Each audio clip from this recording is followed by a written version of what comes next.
Bien, gracias, señor presidente y honorables senadores. Yo le había manifestado a mi compañero el senador Rangel algunos puntos de la sesión anterior para continuar en este debate. Él estaba designado para cerrar en nombre del Centro Democrático y generosamente me ha cedido la oportunidad. Y había dicho que era importante hacer unas referencias a lo que dijo el ministro de Defensa, a lo que dijo el doctor de la Calle, a lo que dijo el comisionado Jaramillo y a puntos que no se dijeron. Pero también me va a tocar esta noche hacer unas referencias a lo que se ha dicho aquí en nombre de una manida estrategia, de la estrategia de decir cuando algo les está saliendo mal, creo que también Uribe intentó hacerlo, o cuando creen que les va a salir bien, que lo que pasa es que el Centro Democrático critica porque Uribe no lo pudo hacer. En efecto, nosotros buscamos la paz alrededor de 30 ocasiones. Hicimos todos los esfuerzos para lograr un acuerdo humanitario que liberara a los secuestrados. No se pudo, porque unas condiciones inamovibles. Por ejemplo, exigíamos que para liberar a unas personas de la FARC que estaban en la cárcel, se comprometieran a retirarse de la FARC, a no delinquir, que se pusieran bajo la tutela del gobierno francés en Francia, o aquí bajo la supervisión de la Iglesia Católica en un proceso de reinserción. Se hicieron todos los esfuerzos. Los hizo el doctor Luis Carlos Restrepo, entonces me voy a referir. El primer punto de este capítulo, la carta del doctor Luis Carlos Restrepo, donde les decía discutir el punto de vista del gobierno sobre el conflicto. Luis Carlos pensaba que había que insistir en nuestra tesis y permitir que se discutiera. Yo he seguido sosteniendo la tesis de que la situación nuestra no es la misma situación que se presentó cuando hubo levantamientos de ciudadanos en armas contra las dictaduras del cono sur de Centroamérica. Y que por eso aquí lo que hemos sufrido es un permanente desafío del narcoterrorismo contra la democracia. Una democracia no perfecta, pero que siempre ha tenido la capacidad de corregir sus errores y de ir en un proceso de mejoramiento continuo. Sigo sosteniendo esa tesis y en todas partes hemos aceptado discutirla. ¿Cuántas veces no la hemos discutido en este Senado? Pero también afirman los voceros del gobierno que si se negara el conflicto no habría posibilidad de soluciones judiciales. Claro que las hay. Incluso nosotros muchas veces dijimos que no obstante que la FARC o era terrorista o cometía acciones terroristas, como en su momento también lo dijo la OEA, era posible, dadas unas condiciones, entrar a dialogar y buscar unos alivios judiciales. En una interpelación esta noche dije o en una réplica, que finalmente lo que hicimos en el gobierno nuestro, que permitió la desmovilización de 35.000 paramilitares y de 18.000 guerrilleros, fue un sometimiento a la justicia atípico, con una acción de autoridad, una oferta de reinserción generosa pero sin impunidad y una política social. O sea que negar el conflicto por las condiciones de la democracia colombiana no implica negarse a aceptar la controversia sobre esa afirmación y no implica la negativa de soluciones jurídicas. Segundos, que se habló del cese de hostilidades con reciprocidad del gobierno. lo mismo que estamos diciendo ahora. ¿Qué hemos propuesto nosotros? Una zona, un sitio del país sin población civil, no en zona de frontera, que no sea estratégico para la economía y que además sea de un tamaño prudente, donde se concentre la FARC para cumplir allí con el cese de actividades criminales. ¿Cuál es la reciprocidad del Estado? Allí van a estar seguros, allí nadie va a ir a atacarlos. O sea que es lo mismo que venimos proponiendo ahora. Tercero, la oferta al ELN. Cuando empezaba nuestro gobierno y antes, se conoció que había antes unos intentos de diálogo con el paramilitarismo a través de la Iglesia y con el ELN a través del gobierno de Cuba. El ELN dijo que no aceptaba nuestra condición del cese de actividades criminales con concentración y vigilancia. Esa fue la oferta al ELN, que también tendría beneficio de la reciprocidad, el beneficio de que se le respetaría el sitio de concentración desde que no estuviera delinquiendo y no iría a tener ataques de la fuerza pública. Curules a dedo.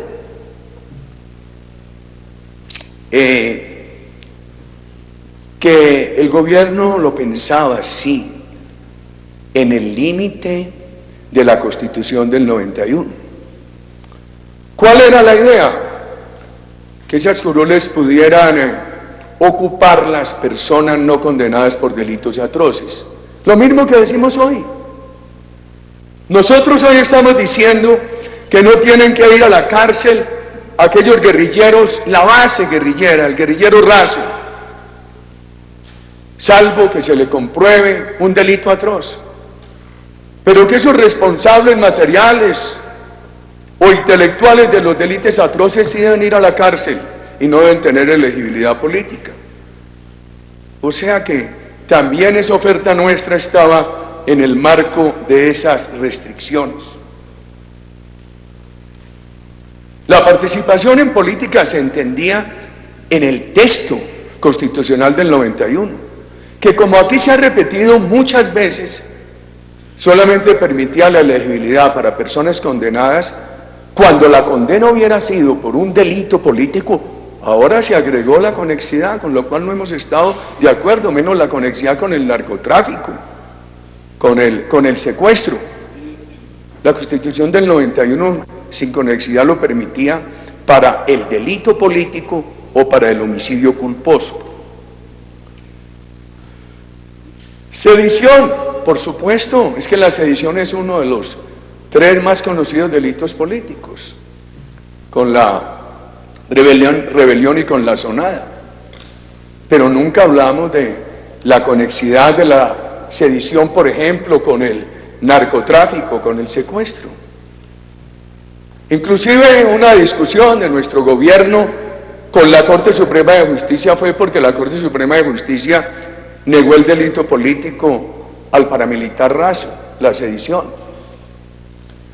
Y afirmó en esa sentencia que era que la guerrilla sí tenía fines políticos altruistas. Yo recuerdo que en una discusión franca, sin lisonja y sin insulto, como tiene que ser, le dije a un grupo de magistrados: mire, todo grupo terrorista se excusa en finalidades altruistas.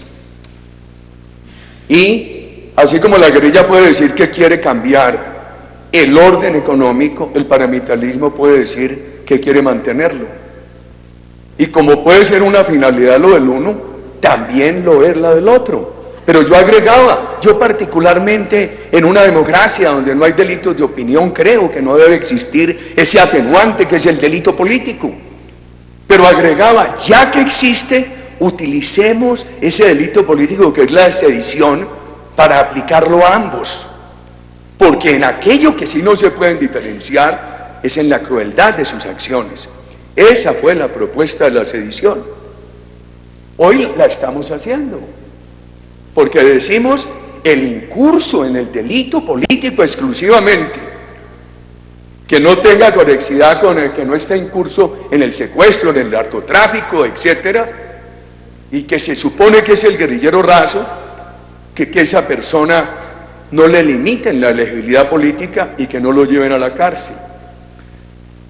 Siempre dijimos que, contaminados todos los grupos de narcotráfico, era muy difícil trazar la línea divisoria entre el paramilitar que se proveía de recursos del narcotráfico y el narcotraficante puro, o el narcotraficante con objeto principal el narcotráfico, o el narcoguerrillero que utilizaba el narcotráfico para financiarse. Pero fue clara nuestra ley, por lo menos para criticarlo a uno, y quienes lo acompañaron esos 8 años deberían estudiarlo de manera completa. Fue clara nuestra ley en decir que esos beneficios de la Ley de Justicia y Paz no eran aplicables a quien tuviera por objeto principal el narcotráfico. Entonces, si eran aplicables al paramilitar que se nutría del narcotráfico o al guerrillero que se nutría del narcotráfico, sí. Y qué difícil la línea. Pero ¿cuál es la diferencia con lo de ahora? Que no se les eximía de cárcel. Simplemente se les consideraba elegibles para esa ley, que bajo unas condiciones muy estrictas les permitía una sentencia reducida. Esa es la gran diferencia. Y otra, que tampoco se les consideraba habilitados para la elegibilidad política. Continúe. El tema de la extradición. Nosotros suspendimos extradiciones, suspendimos el envío, y nunca nos hemos opuesto a que bajo ciertas condiciones se suspenda un envío, y reactivamos ese envío porque incumplieron con las condiciones de la Ley de Justicia y Paz. Nosotros no propusimos zonas desmilitarizadas. Aceptamos una propuesta de los europeos.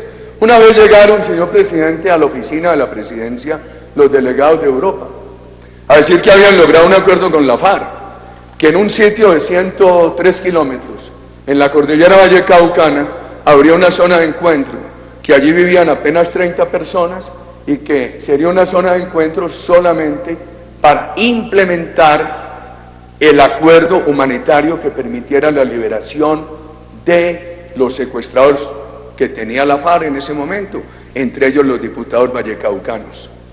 Nosotros lo aceptamos.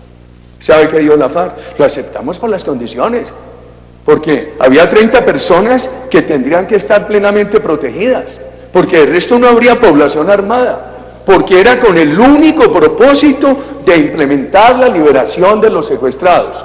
¿Sabe qué dijo la FARC después? Entonces yo dije, sí, está bien, hagámoslo. Y la FARC después dijo que no le habían consultado.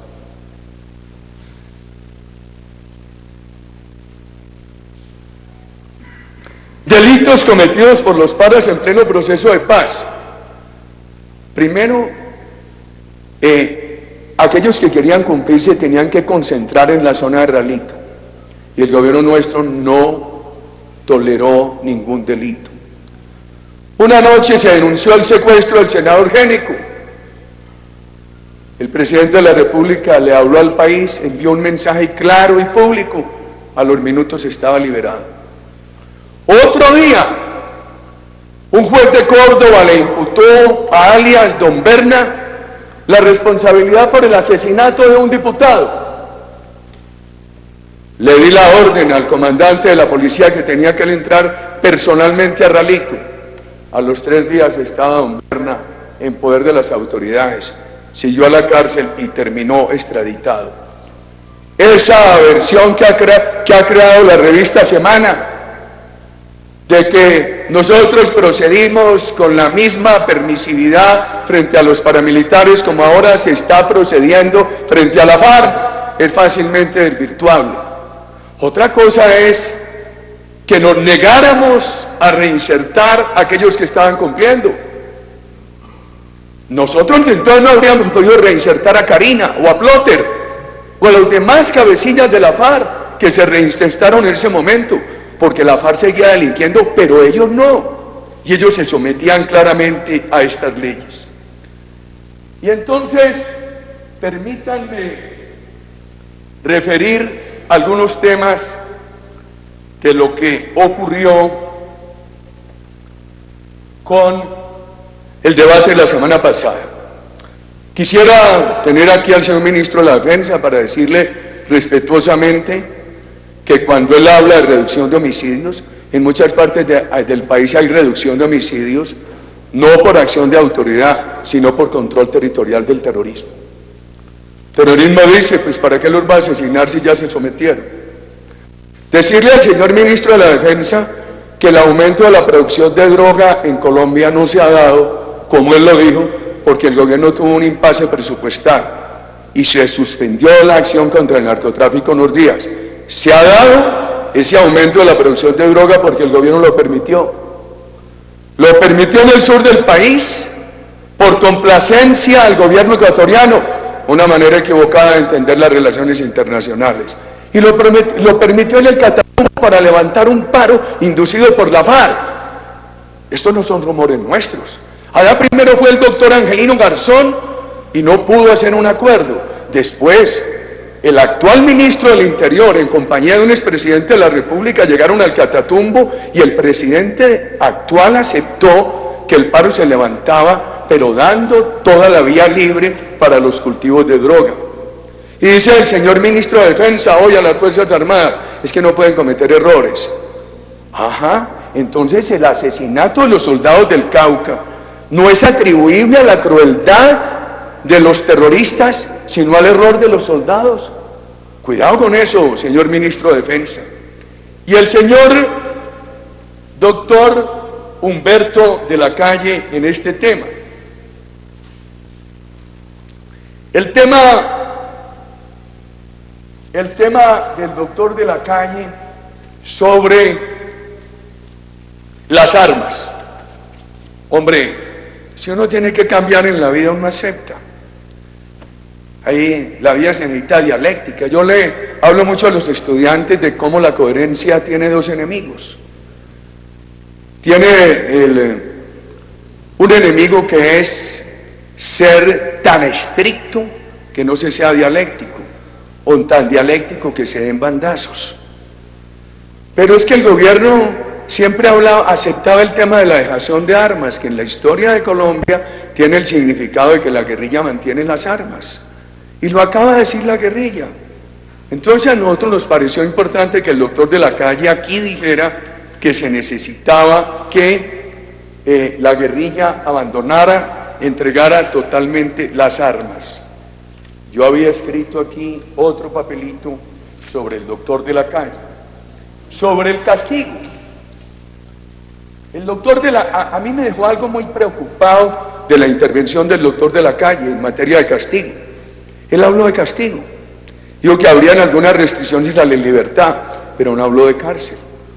Y lo que más me preocupa es que el doctor de la Calle dijo que el grado de restricción a la libertad dependería de cómo estuviera el ánimo de la opinión pública.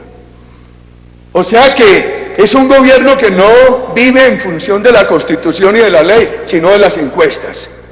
Si el país está contento en ese momento con el acuerdo y la gente dice, bueno, ya que se hizo el acuerdo, que no paguen cárcel, el gobierno va a sentir patente para que no vayan a la cárcel. Yo sí hago ese reclamo. Yo creo que el tema es la Constitución y la ley, no el estado de ánimo con que amanezca la opinión pública. Y veo un gran problema. Esta noche el senador Cabrales aquí, en una exposición vehemente, defendía la empresa privada en manos de gente honesta. Al oír el discurso del doctor de la Calle, a uno le da la impresión que ese proceso, como él lo está conduciendo, en nada afecta a la iniciativa privada, que es una función social. Pero otra cosa ha dicho el doctor Sergio Jaramillo. Otra cosa se desprende de las comunicaciones del presidente de la República. ¿Y va a aceptar la FARC esto? Entonces, ¿en qué queda la doctrina de la FARC? Ahí hay un riesgo enorme para el país. El tema de la ética. Sí, la ética como la moral son valores autónomos. Cada ciudadano lo adhiere en su interior. El cartabón de valores el ciudadano lo incorpora. Muchas veces se traducen en las normas heterónomas, porque la ética y la moral también concurren como fuentes del derecho. Pero la ética tiene una particularidad, que el comportamiento del ser humano no haga daño al prójimo. Y yo insisto que como está planteado este proceso, hay un comportamiento que hace daño al prójimo. El gobierno mantiene el diálogo mientras aquí asesinan soldados, o hay una tregua electoral mientras siguen ampliando delitos menos visibles. Y la FARC mantiene allá un diálogo sin concentrarse acá, exponiendo los que están en Cuba a los que están aquí, a que los que están aquí sean dados de baja. Por eso he creído yo que allí hay unos hechos que están causando una grave falla ética. El tema de la traición y el engaño. Yo creo que aquí los profesores de liderazgo han estudiado muy bien el tema. Dicen que la traición no le importa al público, porque se da en una relación muy personal. Nosotros lo que reclamamos es el engaño a todos aquellos 9 millones de electores de 2010, porque lo que sí es claro es que una gran diferencia entre nuestro proceso, nuestros esfuerzos por la paz y es que nuestros esfuerzos por la paz iban de la mano, no de permitir que en nombre del desescalamiento del conflicto no mataran 10 sino 8 o 4 o 3, sino que iban de la mano de una política de seguridad que favorecía al país entero. En esto de las coincidencias, ¿cómo decirlo, estimados ciudadanos, para tener un lenguaje apropiado? No voy a decir con quién no buscaría coincidencias, voy a decir con quién sí las buscaría. Con usted, doctor Serpa. Cuando usted me ha tenido que confrontar, me ha confrontado sin lisonja. Usted no me ha recogido mis tesis a medias. Usted no ha propuesto, usted no ha presentado mis propuestas con mentiras a medias. Usted ha sido claro en la amistad, en los desacuerdos, cuando me ha tenido que contraargumentar lo ha hecho. Con ese tipo de personas, yo sí busco coincidencias. Muchas gracias, señor presidente. Gracias, senador Uribe.